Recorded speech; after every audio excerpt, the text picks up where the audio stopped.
আজকে আমি 24 ঘন্টার জন্য হব একজন ভিআইপি পারসন। আর এই চারজন হলো আমার বডিগার্ড। তো গাইস, তোমরা কি রেডি আমাকে গার্ড দেওয়ার জন্য? গাইস, এই চ্যালেঞ্জের আছে মাত্র একটি টাস্ক। সেই টাস্কটি হলো আমাদের একটি মেয়ে ফলোয়ারকে একগুচ্ছ ফুল দিতে হবে। এটাই আজকের এই ভিডিওর প্রথম টাস্ক এবং লাস্ট টাস্ক। আমরা পাবলিক রিঅ্যাকশন দেখার জন্য এই ভিডিওটা করতেছি, করবো তো অনেক ফাইজলামি। তো ভিডিও লাস্ট পর্যন্ত তোমরা থাইকো। তো চলো শুরু করা যাক। গাড্ডো গাড্ডো গাড্ডো আমরা গাড্ডো। আরে দূর, ওর বাবা মাথায় তো গরম হয়ে রইছে।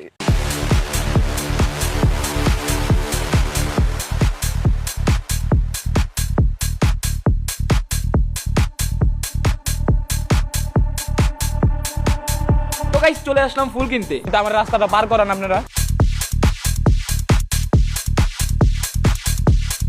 ফুল আছে ভাইয়া? গোলাপ লাগবো 10টা, এক গুচ্ছ। গাইস, আর কতক্ষণ? আমার এত টাইম কেন লাগতেছে? তাড়াতাড়ি করেন না, সাড়ে 9 ওয়েট করতে দেখছেন না? একটু তাড়াতাড়ি করেন, একটু তাড়াতাড়ি। টাইমের মূল্য আছে না?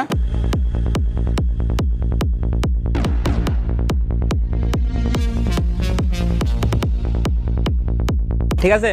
Yes sir. আচ্ছা, 1 লাখ টাকার চেকটা দিয়ে দাও। ঠিক আছে? হ্যাঁ, দিয়ে দাও। আজকে মন খুশি।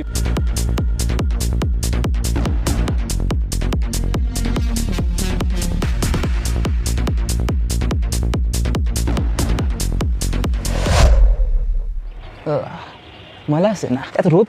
মাইক রেডি আছে? এই ভিডিও লাস্ট সিনটা যেখানে শেষ হয়েছে ওই টাইমে ওইখান থেকে আমাদেরকে পুলিশ ধরে নিয়ে গেছে, মানে আমার পুরো টিম সহ ধরে নিয়ে গেছে। কিন্তু কেন সেটা আজকে বলবো। আর অনেকে হয়তো বা ভুল ধারণা পোষণ করতে পারো, যেহেতু আমাদেরকে গার্লস স্কুলের সামনে থেকে নিয়ে গেছে। দেখো, যেটা ভাবতেছো ওইটার কারণে নেয় নাই, আমরা ওইসব পোলা পাইন না। তো গাইস, ইদারিং ধরে আমাদের শরীয়তপুরে একটু মামলা পানি গরম, কারণ কয়েকটা ছোটখাটো পোলা পাইন বড় বড় গ্যাঞ্জাম করতেছে। এন্ড তোমরা হয়তো ভাবতে পারো যেহেতু গার্লসের সামনে থেকে নিচ্ছে মানে মেয়ে মুর চক্কর হবে, কিন্তু না। কারণ ওই দিন গার্লস স্কুল বন্ধ ছিল আর পুলিশ ওই দিন ওইখানে কি করতেছিল সেটা বলি। আমরা যেই টাইমে ফুল কিনতে গার্লস স্কুলের সামনে গেছিলাম তার কিছুক্ষণ আগে আমাদের যে শিল্পকলা আছে ওইখানে শুনছি আমরা গ্যাঞ্জাম হইছে। এন্ড গ্যাঞ্জাম করে পোলাপাইন কি করছে, ভাইয়া গেছে। এন্ড ওই জিনিসটা আমরা জানতাম না। তো আমরা তো গেছিলাম জাস্ট একটা ফুল কিনতে, মানে ফুলের এক গুচ্ছ কিনতে। যেহেতু আমাদের একটা টাস্ক ছিল তাই ফুলটা কেনাই লাগতো। তো যখন আমরা ফুল কিনে আমাদের বাসার এইদিকে চলে আসতেছিলাম, এক গাড়ি পুলিশ আসলো, আয়সা বলতেছিল তোমরা কি করতেছো হ্যান ত্যান জিজ্ঞাসাবাদ করলো। পরে আমরা বুঝাই বললাম, তারপরে বললো যে আচ্ছা তাহলে মেইন রোড ধরে চলে যাও তোমরা। তো আমরা চলে যাইতেছিলাম, আমরা 1 সেকেন্ডও দেরি করি নাই। কিন্তু হঠাৎ করে আরেকদল পুলিশ আসলো, আমাদের ধরে নিয়ে গেল। এন্ড আমাদের যখন ধইরা থানায় নিয়ে আসলো তখন আমাদেরকে জিজ্ঞাসাবাদ করতেছিল তোমরা এখানে কি করতেছিল, গাছের সামনে কি করতেছিল, হাতে ফুল কি করতেছিল, সবকিছু বুঝাই বললাম। সবকিছু বলার পরে, বুঝানোর পরে